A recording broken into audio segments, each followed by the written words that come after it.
Hello, everyone. Welcome to Consciousness in Evolution, a program by Reaprendência International. We are thrilled to be back with you today after a brief pause of our webinars. Reaprendência is a conscientiocentric institution dedicated to the integral study of the consciousness, focusing in all the processes related to its re-education and evolution. Our research is grounded in the consciential paradigm, and today's topic is a particularly relevant one. We will be discussing OBEs, out-of-body experiences, also known as lucid projections. We regard this as a crucial tool for self-knowledge, helping us to understand who we truly are, and also for providing assistance to other consciousnesses in need, particularly in the extra-physical dimensions. We are excited to have here with us a renowned instructor and researcher on the subject, that is Instructor Mário Luna. So welcome, Mário. Welcome. It's great to have you here. Thank you, Eliane, for having me today to talk about this topic, which has been very relevant in my research. And I'm also preparing a book about it. So I think that we have lots of things to talk about today, Eliane. Very good. So without any further ado, let's get started. So be our guest, Mário. I will share the slides. Here we are. Right. Thank you. So here we go. Okay, so let's get started, right? It's very important to say that if you have any questions, please write down them in the comment section that will be answering your questions. Eliane is going to read all the questions, right, from the participants. Yes, I will. All right, great. Let's get started. Sorry? I said feel free to send the questions. All right, great. Very good, Eliane. So let's get started. So today we'll be talking about learning lucid projections, right? What we will learn today. First thing, general and specific characteristics of the lucid paradidactic projections. Number two, understand lucid projections in scenarios of personal changes. And three, the learning benefits of pro-evolutionary lucid projections in self-research and recycling processes. Right, so let's move on. Very important to say, first and foremost, the principle of disbelief, which is don't believe in anything, not even what we hear in this presentation today. Experiment, have your own experiences. At this, in Conscientiology, we also reinforce the idea of having our critical thoughts, our critical reasoning in practice, right? Put into practice it in everything that we say, just reflect and think over that. Is it possible? Does it make sense to me? And this is what matters, really. Let's move on to the next slide. What is my relationship with the topic? So this is the first thing that I'd like to talk about, because it's very important for us to build up a relationship with the topic of our researches, right? Especially when we have experiences with this. So I would say that, I had actually lots of projective experiences in the past, for quite a while. But from 2020, specifically when the pandemic started, and when we decided, at the time I was a volunteer for an institution called ACP, and at the time, we were just getting prepared to start the internationalization of Conscientiology by translating courses, by doing simultaneous interpretation. We were with translations of the entry course at the time, and also preparing all the kinds of activities in English. So I think that it was an important step forward at that time. Possibly, it has a reason for all these projections to start, and I'm going to say why this. Why, when you have a step forward in your path, evolutionary path, on your praxis, right, existential program, why you may experience some of these projections, the paradidactic projections. So back there in 2020, so I started to, I realized actually that this kind of projections were really increasing. I was having more and more, and it happens for a certain period of time and then it stops, right? But at that moment, I understand, this is just one hypothesis, I understand that it was to accelerate the process of the recyclings, the personal recyclings.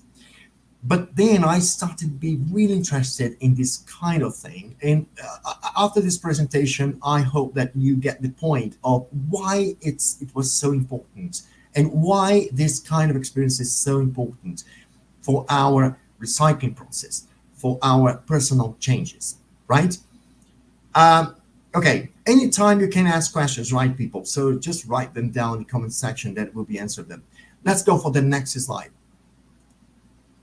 So I put here a definition of what is a lucid paradidactic projection. This is a kind of projection that is very specific, right? So it's a projective phenomenon in which the consciousness consciously projects itself outside the physical body, as any other kind of projection, with the difference that in this kind of projection, there is an educational or instructional purpose, right? Involving learning of a parapedagogical nature. You just don't leave your body and wander off, in the extra physical environment. There is a purpose for that, right? The term paradidactic refers to teaching and learning that occur beyond conventional methods of education, especially outside of the physical reality, involving para-knowledge that goes beyond the knowledge that we know here in the physical environment, and learnings that are not accessible solely through the physical body, right? So moving on. What kind of lucid projections are these? Lucid paradidactic projections may involve, right? Because you may have one kind of paradidactic projections or other kind of paradidactic projections. We have some sorts of projections that involve this extra physical learning, right? The first one is when you participate in extra physical classes. For example, you are in a very critical or in a very important moment of your existential program, then you need to just revisit some concepts and some ideas that you had in your intensive course. Most possibly, that could be an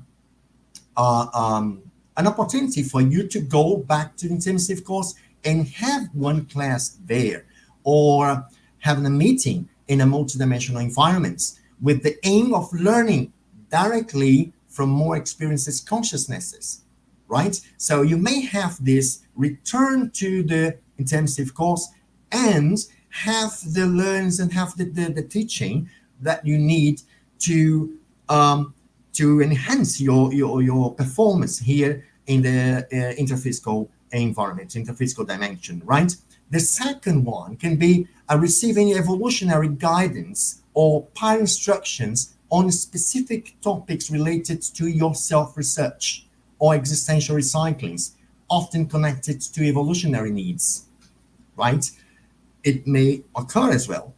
3, expanding your understanding of multidimensional realities and advanced topics in conscientiology, which may not be accessible or understood solely in ordinary physical waking consciousness, right? So you need to have this experience with the helpers, then, and other kind of learnings that you might need in a specific moment of your life. And the number 4, the fourth kind can be experiencing events in which your weak traits are highlighted so that you become aware of them in practical context of life, right? I had a considerable amount of projections concerning the number 4. I'll be talking about this, right? So people, you have basically these four kinds of paradidactic projections. There might be others, of course, and if you just have one of them, so please let us know, right? I just Mario, is four from my experience. Go ahead. I have some questions. Oh, great. So it's we are talking about, for example, four situations. For example, I saw myself going to classes, to extra physical classes in an extra physical university, for example, and I'm learning something, so I'm having paradidactic projections. That's right. Or I go to the extra physicality, and then helpers kind of show me how the psychosoma or our body of emotions work. I once had an experience in which we were analyzing the elasticity of the psychosoma, and it was very interesting because it's different, or the zoom vision, things that happen in the extraphysicality. So for me, it was I learned a lot from that.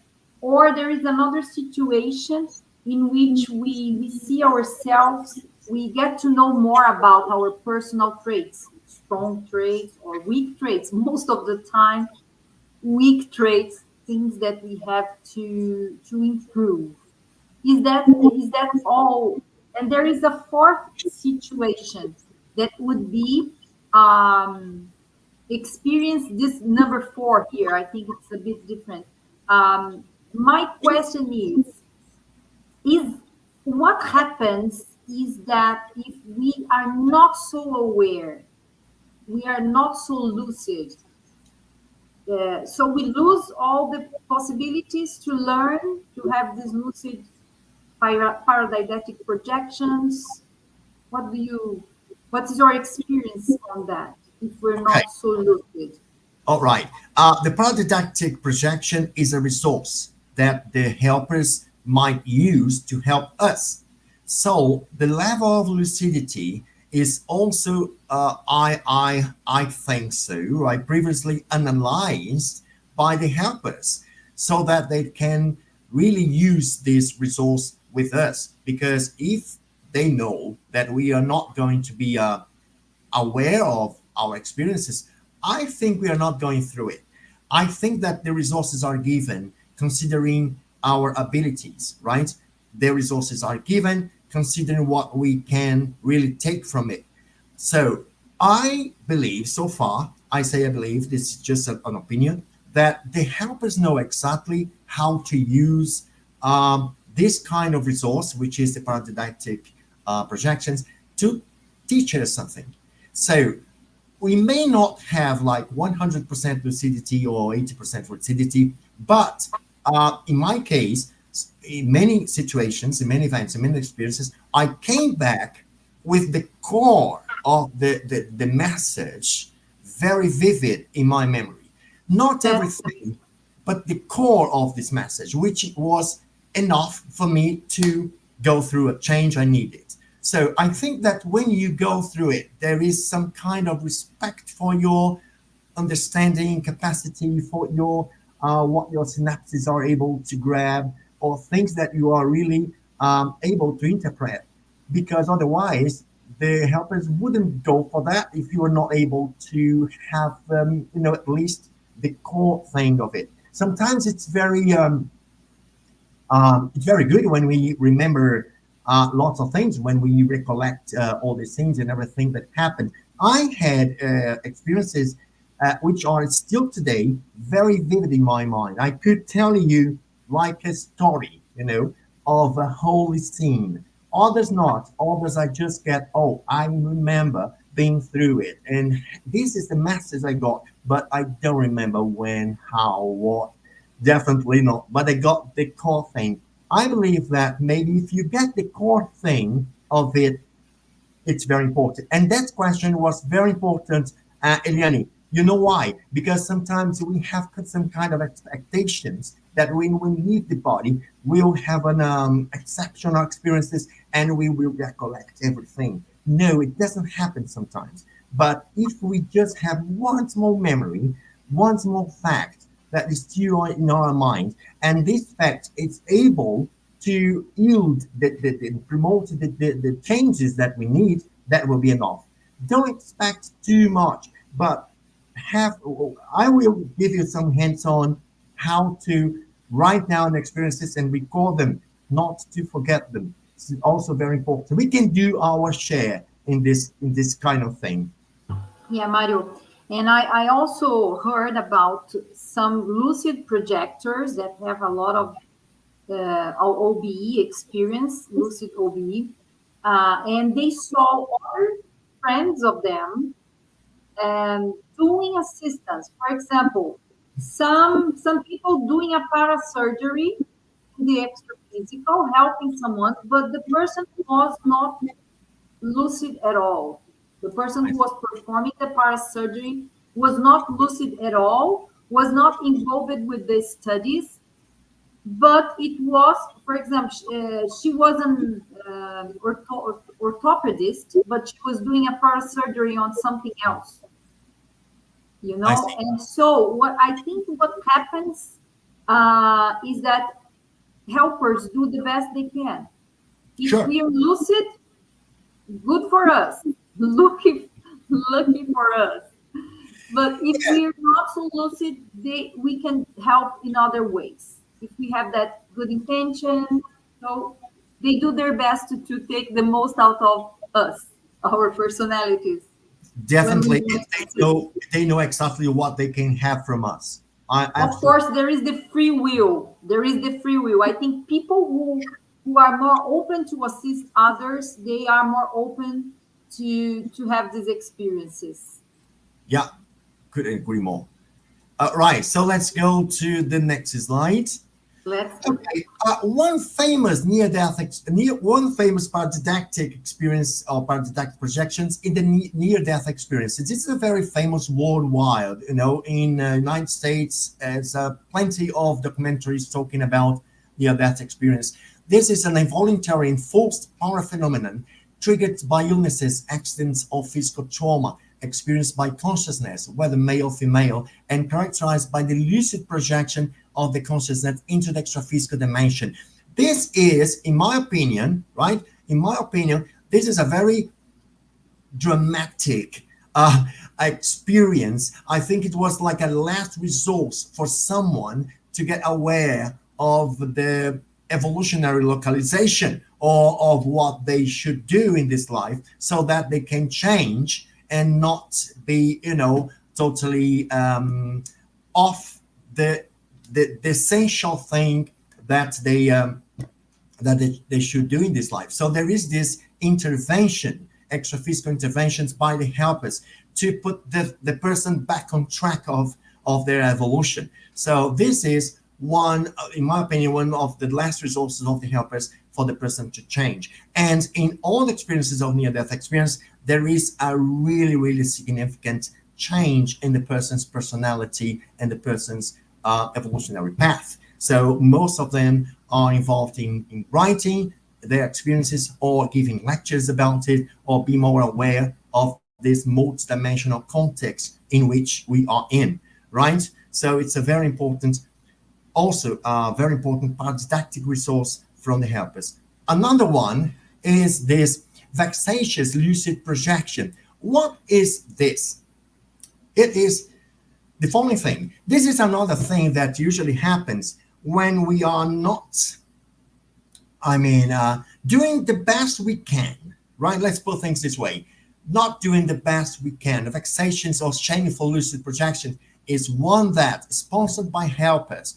A consciousness confines this own human life, experiences by seeing with its own para eyes or experiences for itself the compassion of direct assistance to legions of desperate consciousness. It means, for example, I am not grateful for the things I have.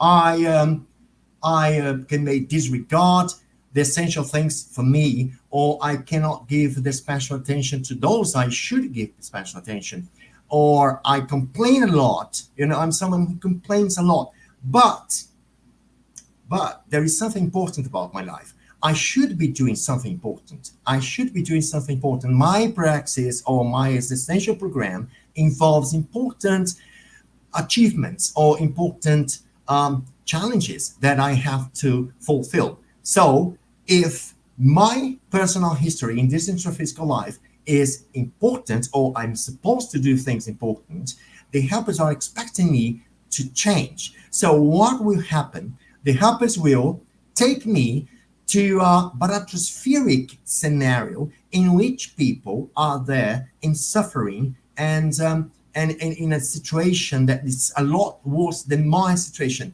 That by seeing that, by witnessing that condition from those consciousness, I then realized that I should not complain anymore. I should be more grateful for my life. I should value the things I have, and it causes a big change in a person's life, right? This is something that's called the vexatious, all right? This is definition by Professor Valdo in the 200 Theories of Conscientiology. Let's go to the next one. So, what might we experience, or why might we experience these lucid projective projections? Why? That's a good question, right? Why? The answer is because by using our willpower, Eliane just mentioned that some minutes before, by using our willpower, we stand strong to work with helpers on assistential tasks. Did you get the point here, right? By using through our willpower, we stand strong to work with helpers on assistential task. So this is, I want, this is through my will. I want to work with the helpers and improve the quality of my assistance. Right, I take this, I stand strong to do it, to get it, to reach this point. So definitely the helpers will help me to reach that point. Little by little, that's right, but we are moving forward. Little by little, having these experiences and dealing with my weak traits and gaining my some of the traits I need, which are absent traits that I don't have anymore, but I can acquire through these experiences, right? So this is the reason why. How do they happen? How does these experiences happen? The projections happen in a class-like manner, right? In a specific location. It might be in a classroom or even in the baratosphere. It might be in any other location where I should learn something through practical experiences, being guided and assisted by a helper. We always have a helper with us because this is the kind of experience that is promoted, is fostered by helpers, right? Or an extra physical class, let's put things this way. So if I need, for example, to overcome a weak trait of mine, for example, my low resistance, let's put things this way, my low resistance to criticisms, right? I am someone who don't put up with criticisms, right? So I may go to context, I may be put in a context in which people, extraphysically speaking, will start criticizing me. And I will be practicing this kind of understanding, right? Comprehension of the point. Of course, in the beginning, we will not be good at it. We will have some failures, right? In dealing with this kind of situation. But little by little, when we are living these same experiences in same kind of context, then we start to realize, I'm going to do different. I'm going to do differently today. So, and then you start changing your behavior. This is basically the context in which sometimes we go in extraphysically, we are put in a situation that we are going through this very, it's a nuisance, right? It's a very sometimes disturbing feeling to be in this situation. But we learn as much as we have the experience, right? Eliane. Mario, This reminds me that we are being re-educated through consciential projections.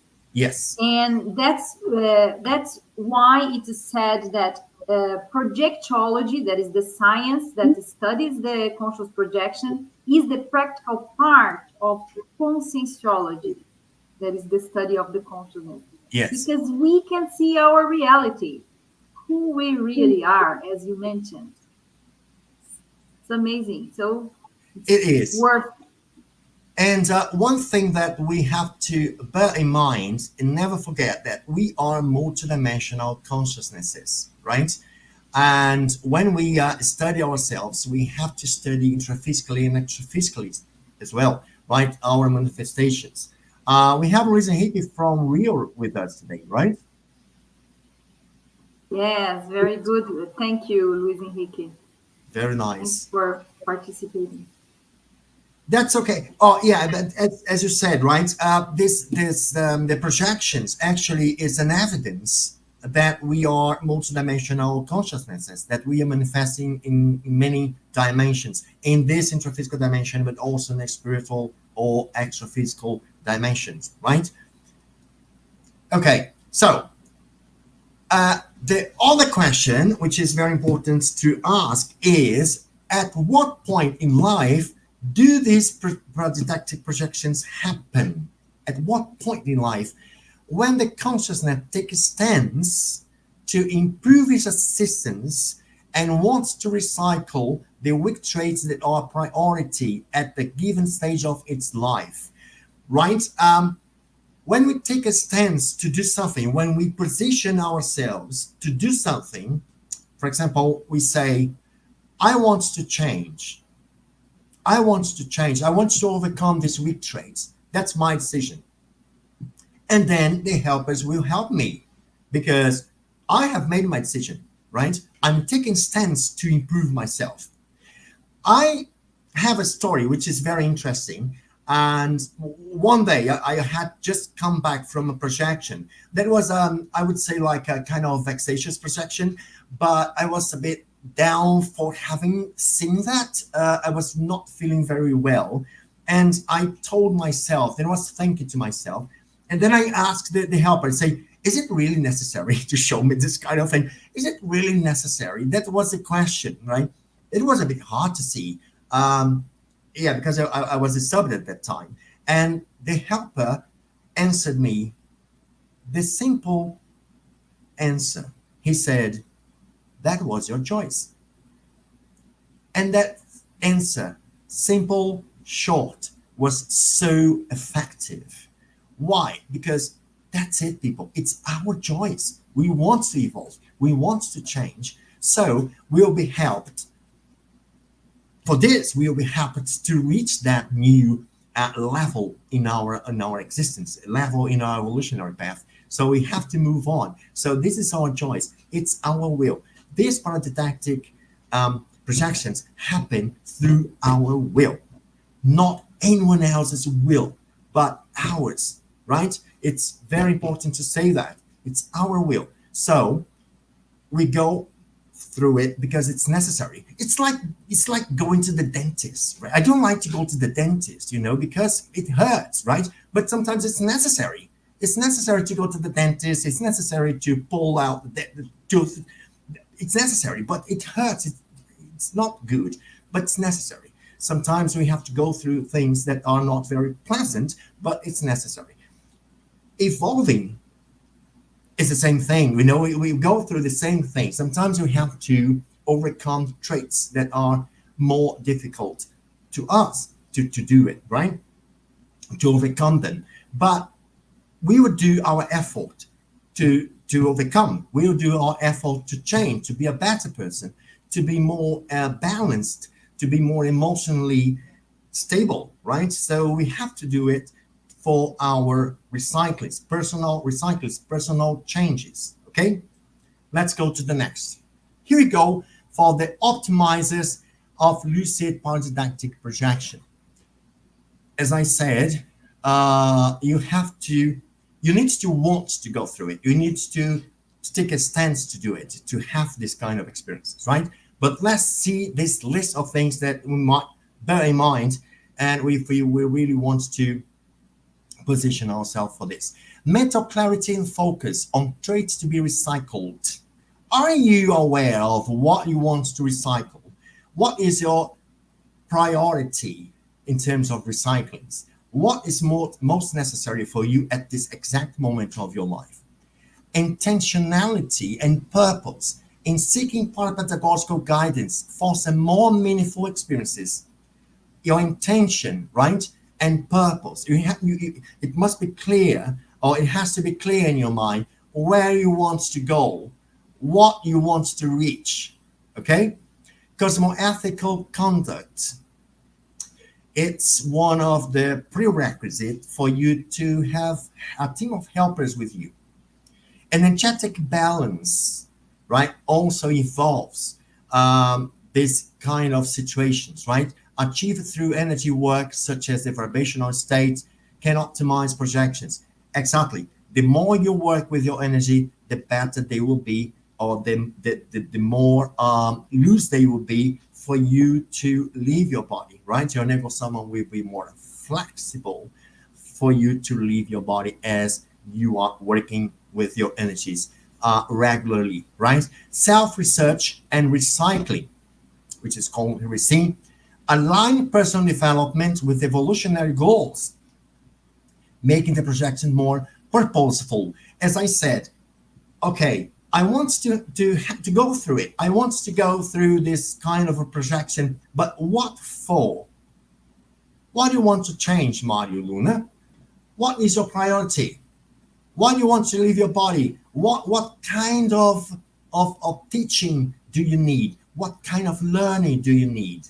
What kind of information do you need? So I need this. I want to be more, I would say, less reactive. I want to be less reactive. I want to be someone, who actually use more the mental soma than the psychosoma. I want to get more balance with this, to balance my emotions. Okay, I have this in mind. Then I'll go for that. But it's important for us to have something in mind. You can split your weak traits in some of them. You go one after the other in an order of priority in your life. It's one of the techniques I use and I suggest them. All right. So, Mario, this is a question from the program. So you were exactly talking about techniques. So this is what would be your favorite technique that really goes well for you, that worked for you to go out of the body? I particularly like mental target. The mental target. We have two kinds of mental target, I would say. One of them is if you. I was talking to a friend yesterday, and he told me one of the mental target I particularly liked, which is if you put in the screen of your computer a message, right? It can be a numbers or it can be a sentence, a message on the screen of your computer. And so if you, while sleeping, you go back to your office and see this message, this is one technique. Or you can have a target in your living room, or you can ask a friend to place a specific object in a specific place of the apartment, the house. Then you can go there and see if you can see this, right? So it's a mental target. Another mental target is if you are obstinate in dealing with one of your weak traits, right? I want to overcome this. I want to overcome this. I'm focused on that. Then you are all the time reinforcing your will to overcome one specific weak trait. I did this one. This one is also good. It's a kind of mental target. It's not something physical in one specific place, but it's a mental target for you to have in your mind. Say, I want to overcome this kind of thing. Okay, you have a series of experiences that will help you to overcome. Of course, it's not 100% successful. It might not be 100% successful, but you will definitely be focused on resolve one specific thing, and then you go for the other. But you put all your energy in just one thing, one thing. It's one of the technique I particularly like, Liliane. Very good. Thank you very much. Okay, so we have also the energetic interactions with helpers, right? Enhances paradidactic experiences as they often play a direct role in guiding and orchestrating the lessons during the projection. This is an important relationship that we have to we should have with our helpers, right? If you are a Penta practitioner, right, also you have this kind of relationship with your helper. Penta is technique, evolutionary technique that we reserve 50 minutes of our day and we do daily for the rest of our lives. It's a lifetime commitment that we have to exteriorize our energies, our best energies for the assisted who will be brought to your psychosphere in your environment so that the helper will work with them, extra physically with your own energies. So it's one very good technique. I totally suggest, recommend this technique, Penta technique, right? To exteriorize your energies for 50 minutes every single day within a range of time of 3 hours. Then you can choose one of this time that you can go through, but it must be within 3 hours. Every single day, you exercise energies. This is good for many reasons. You are narrow your relationship with the helpers. One thing. The second is you are working out your energies every day, so it helps you to reach the projective phenomenon. Okay, moving on to the next slide now.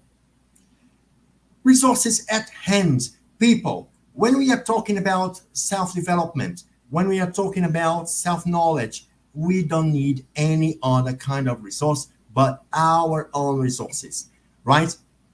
Which are they? Willpower, right? We have the will. We have the willpower to do whatever we want, as long as what we want is important and we have interest in it. So this is very important to build up interest in your research. Positioning, to position yourself towards that, to do that, right? Intention, it must have an immediate intention, okay? Immediate intention. Direction, to direct where you want to go, what you want to reach, right? What you want to acquire. It's very important to define this and have it very clear in your minds, even though you have many things, right? But one after the other. Cosmoethics, very important as a prerequisite to work with helpers. Parapsychic development, of course, we were talking about lucidity, or the level of lucidity that we might have outside of the body. So parapsychic development help us to increase the level of lucidity. Investment in self-knowledge. We invest in so many things in this intraphysical life. Why not in self-knowledge? Why not in knowing, going deeply into our intraphysicality, intraconscientiality, right? And knowing more about who we are, right? First thing, who we are.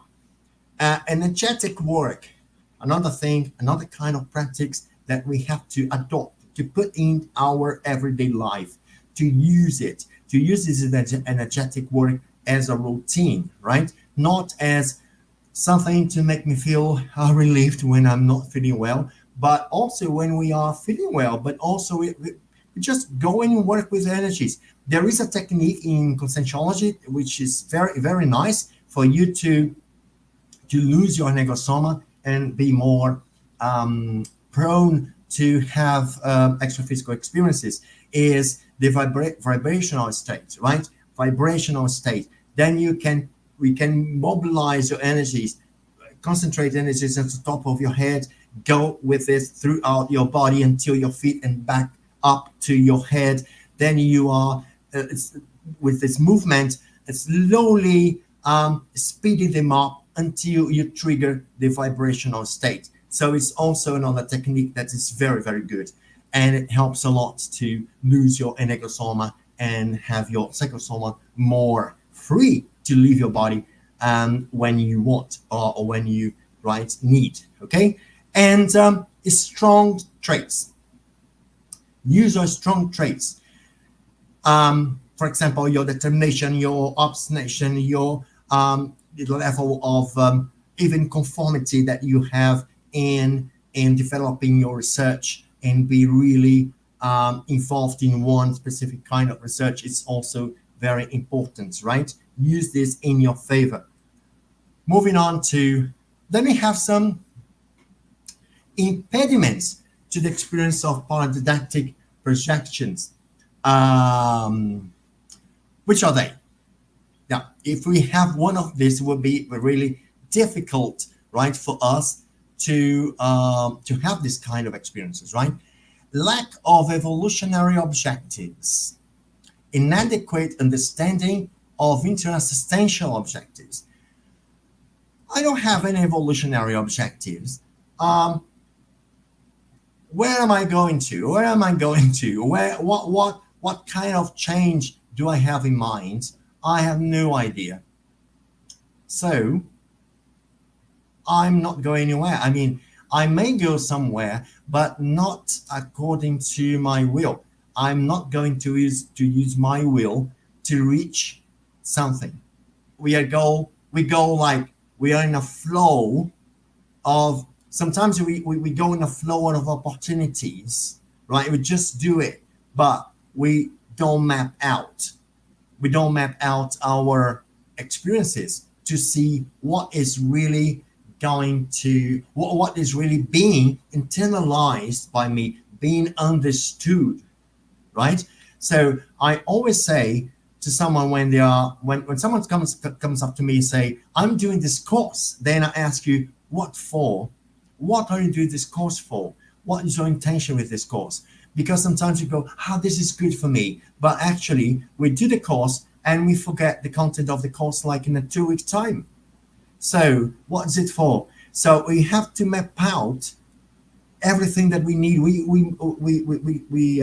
should have a purpose for doing a course and something in mind. I'm doing this course because I want to deal with this kind of weak trait. I want to tackle this problem, right? So, and I'm doing this course for that. So after the course, then we have to map out your experiences, right? You have to really know whether the course had a good effect on you or not, or I'm not sure. Actually, sometimes none.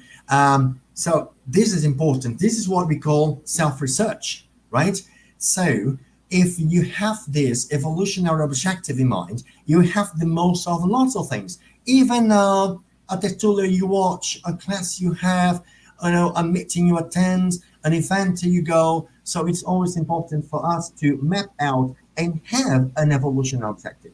Because if you don't, you may lose a very good opportunity to evolve. Eliane. And even if the person is afraid of going out of the body, because Yes. there is the projection phobia, people get stuck in their intraphysicality because they are afraid. So whenever they go out, they're not lucid. And so this objective, when we have a broader view that we can help to improve things in the world. We can donate energies. We can teach people what we are good at, and that's an evolutionary objective. We open ourselves to these interassistential objectives. It's going to be good. We will feel happier. Definitely. It's another thing that's important to highlight here is to point out is the evolutionary objective. Should be, let's put things this way, should be connected to your self-research, right? What kind of research are you doing at this right moment, right? What are you pursuing to overcome?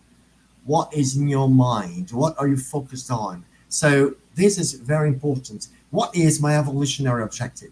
Because that will definitely help you to have paradidactic projections. And another thing, paradidactic projections happen when we need this information, right? Not necessarily when we have evolutionary objective. I may add this, of course, because when we need this information, and it also has the purpose to accelerate our overcoming some of it. I would say that, right? When we have to accelerate what we have to overcome. And if I, of course, if I in a project, a personal project, existential project, right, that requires a certain level of recycling, then I take a stance to do it, right? So I position myself to do it. Then I will be helped to accelerate the process. Otherwise, I would take a lot longer. But I cannot take a lot longer. I think that I need to do it, shortly. So I would go through it. So it's also a need. It's a resource that helpers can offer us if we really are positioned to do it. If we really need to accelerate our personal history, right? Emotional barriers, as Eliane said, sometimes anxiety, too much expectation on the results of the experiences, right? Fear or insecurity about one's ability or the emotional reactions can block successful projections. Definitely. Fear, forget about it. If you have fear, you are not going to have it because fear is kind of obstacle, a serious obstacle, because the helpers are not going to take you outside of your body and teach you anything if you are fear it. If you're afraid, if you're scary of it, they are not going to do it. It will be anti-cosmoethical. They are not going to do it. If you are not ready to have this experience, forget about it. I think you should work on your fear, and then you plan to have upon didactic projections, right? Or more lucid projections. But while you are having fear, no, it's not possible. That's really a serious barriers, right? Resistance from others. Individuals may be reluctant to accept help or guidance, impacting the effectiveness of the paradidactic approach. It's like people who never ask for help.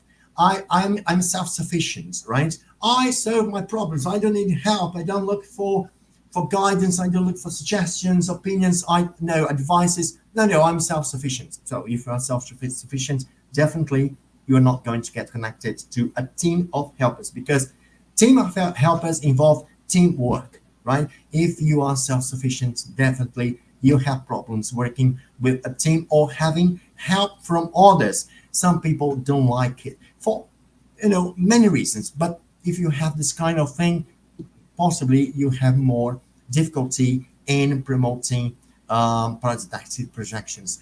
Diminished motivation for recycling. It's like I have this problem, but I'm not motivated to deal with that. Oh, not now. That's not good at all. I don't want to, be disturbed. That's not good. It's going to, piss me off. No, I don't want to talk about it. No, forget about it. I'm not going to deal with that. That's fine. It's your choice. But actually, you will not be helped to overcome this specific weak traits, right? If you're not motivated to work with this, to tackle this problem, and all right, yeah, some problems are more difficult than the others, but actually, the more we walk, the deeper we go, right? This is in everything in our life, even when we do therapy, right? We start the therapy with the surface of something, and then the more you go, the deeper we get, right? Have different layers of our personality, of our behavior. So we go down maybe back to the childhood and see what's there, and possibly the reasons of certain behaviors and the postures that I have nowadays come from my childhood. So it's important for me to be courageous, to face it and deal with that in order to overcome it, right? All right. Do you have any questions, Learning?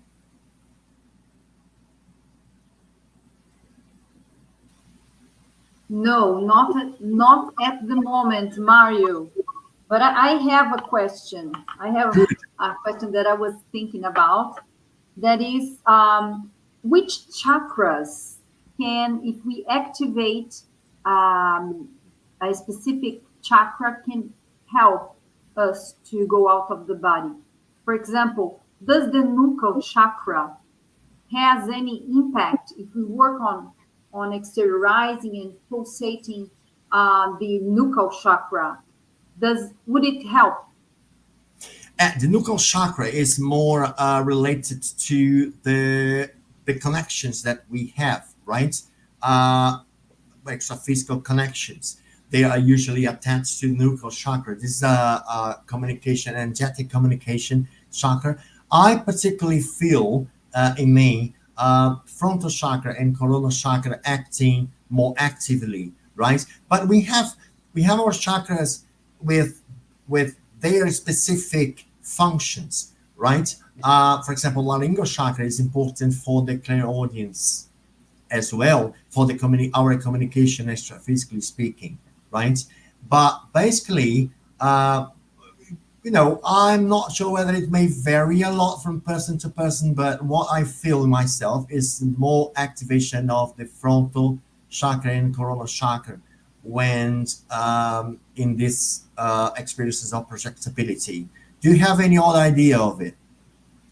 Yeah, I think the brain chakras are very important, because many people don't have lucid projections because they have some brain blockages or brain blockages. They're not open to recycling. They're not open to new experiences.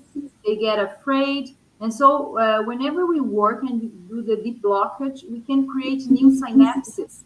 And we are, although our origin is extra-physical, we are in this intraphysical life relearning how to go out of the body. We are relearning, and sometimes we have some blockages. So I bet on working with the coronafrontal circuit and do it whenever we can. And also the vibrational state, do it a lot before sleeping so that we can get more loose, and that can help. Yeah. That's my experience. I just I want to study more about the nuchal chakra, because I would like to know more.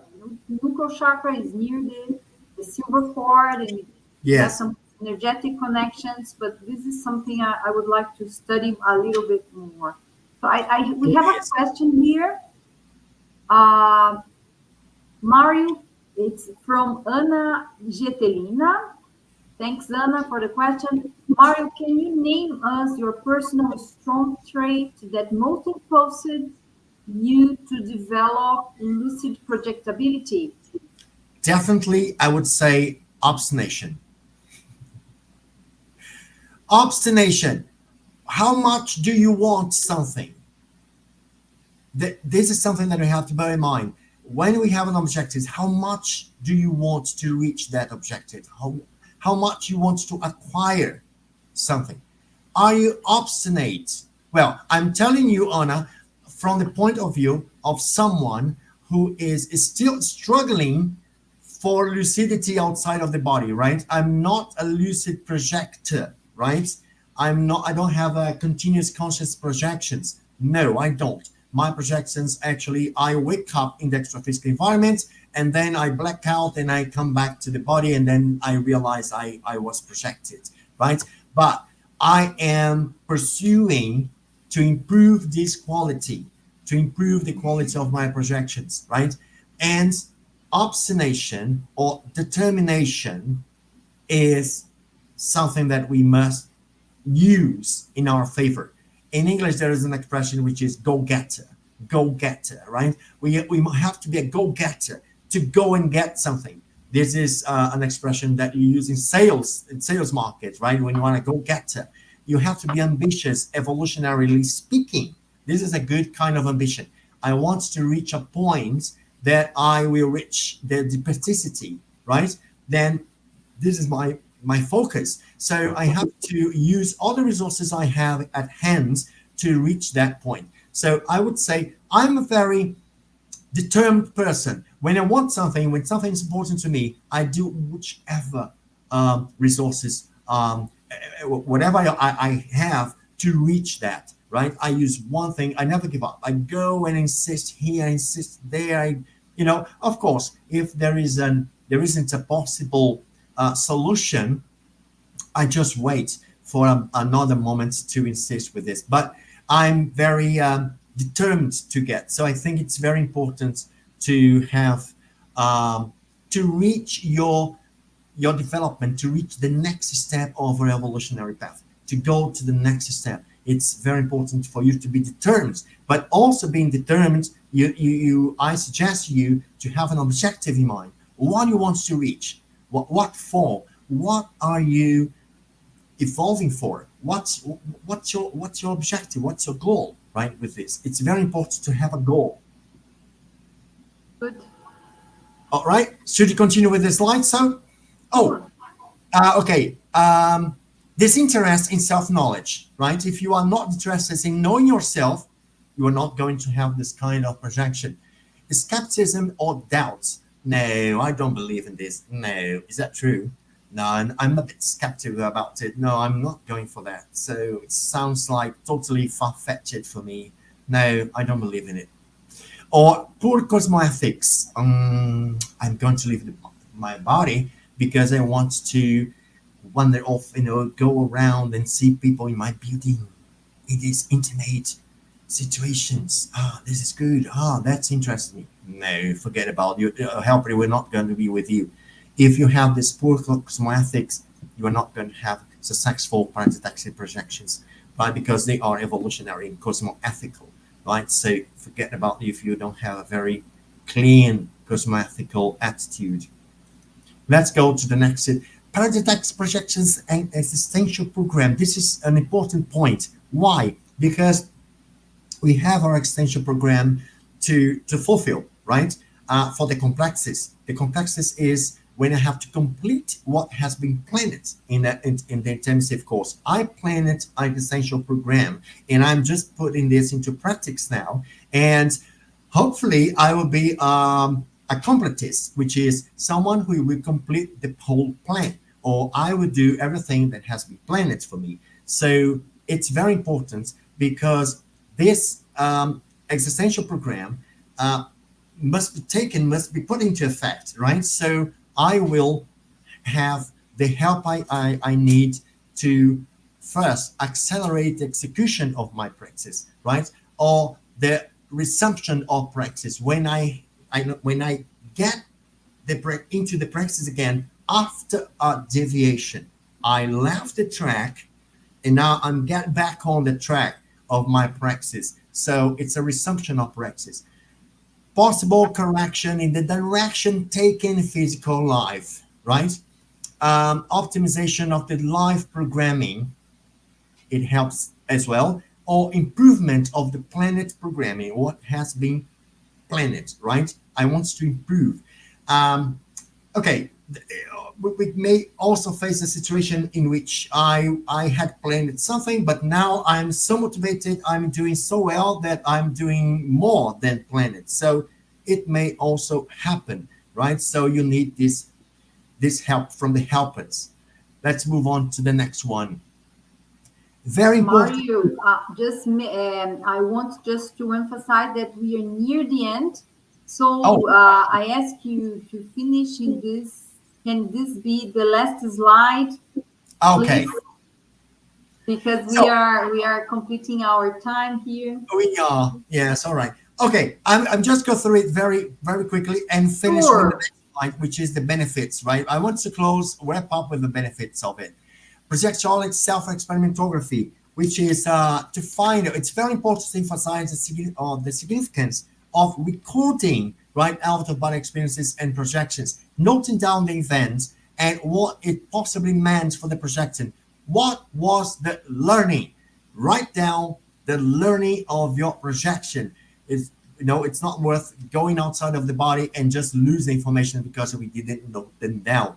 I will close with this, Eliane. Very good. It's Go of ahead. benefits of paradidactic projections. What are the benefits? I listed 10 benefits of paradidactic projections, which are enhanced self-knowledge, to improve self-knowledge, to go deeper in your self-knowledge. improved parapsychic cognition. Outside of the body, we will learn lots of things. How to deal extraphysically, how to improve your level of assistance outside of the body. So it will improve your parapsychic cognition. Expanded intrasubstantial perspective. You will see the intrasubstantiality from another perspective, from a more real perspective and a deeper perspective than this one we have in intraphysical life. Acceleration of the existential program, as I said, heightens the extraphysical lucidity. The more we are outside of the body, the better our lucidity will get. Okay? Facilitated learning of intraconscientiality. Definitely. This is the most important thing for us, is to know more and more what is in our intraconscientiality. Effective overcoming of weak traits. This is a very effective resource for us to overcome our weak traits. The paradigmatic projections. It's a privilege. It's a privilege that we have from helpers. It's a gift that we have from helpers to be through paradigmatic projections, right? Better interassistance. You have a better interassistance, a personal transformation, and evolutionary growth. That's Eliane, for now. Very good, Mario. It and everyone who watched us. Thank you so much for every one of you. It's been wonderful to be here with you all, reflecting and discussing these important ideas that I am sure will resonate with your studies about self-re-education. And we hope that this information shared here today with you also help you to inspire yourself and your friends to pursue inner recycling, right? And also align this information with your life mission and make your self-improvements, make your changes, and achieve your existential completism. That's what we are here for. That's why this program exists, to help you all to pursue your complexes, your existential completism. Okay, so Yeah. that's all for today. Be sure to join us in our next live that will be on October 20th, 3 p.m. Brazil time, and we will have instructor Djalma Fonseca with the subject ectoplasmy and cosmoethics. Ectoplasmy and cosmoethics. Don't miss it, because Djalma is a specialist on ectoplasmy and he has lots of experience to share with you. Okay, people, don't forget to subscribe in our channel, to give your like to this session if you like it. I hope you did. And share this video, this live with family and friends. It really will help us out. Okay. And thanks again for being with us today. I Thank you. wish you Thank you. all a happy evolutionary journey. Okay. Hope to see you soon. Marcelo Pires with us today. Thanks, Mario. Thank you, Eliane. Thank you, Representative, for this moment. It's very important that we share these ideas. The more we study something, I think we have a kind of a responsibility to share our findings, right? So thank you once again for this moment. Good. Certainly. Bye-bye. Bye-bye.